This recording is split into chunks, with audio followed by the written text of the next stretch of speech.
आपल्या राज्यामध्ये मुख्यमंत्र्यांच्या नावाने एक योजना सुशिक्षित बेकार तरुणांच्यासाठी काढली। 8,000 10,000 त्यांना देतो म्हणून सरकारने सांगितलं आणि 10 लाख लोकांना मुलांना मुलींना काम करायची संधी द्यायचं ठरलेलं।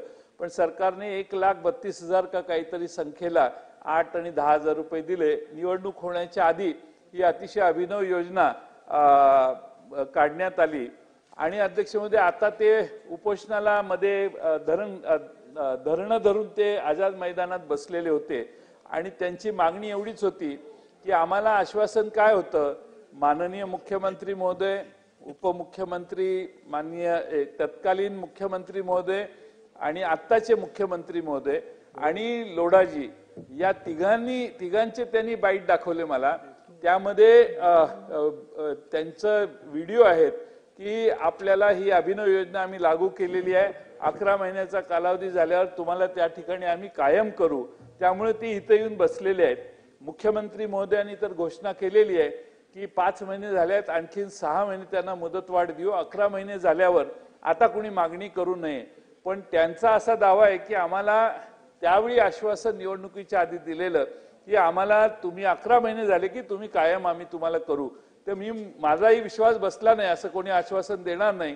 तर त्यांनी मला व्हिडिओज दाखवले की हे बघा, आणि तिघांचे व्हिडिओ आहेत, फडणवीस साहेबांचे आहेत, एकनाथ शिंदे साहेबांचे आहेत आणि आपल्या लोढा साहेबांचे पण आहेत कि हम आपको कायम कर देंगे, आप चिंता मत करो, आप ये बड़ी स्कीम हमने महाराष्ट्र सरकार ने निकाली है।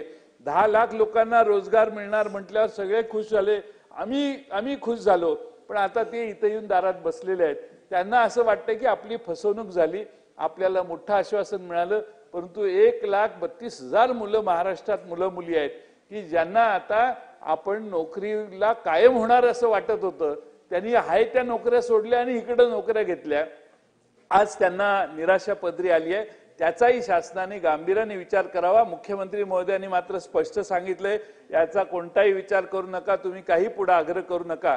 पण मला त्यांना भेटल्यावर मला असं वाटलं की थोडंसं त्यांच्या या मागणीकडे लक्ष देण्याची गरज आहे आणि तेही लक्ष आपण द्यावं अशी विनंती करतो आणि मला बोलायची संधी दिली याबद्दल आपले आभार मानतो।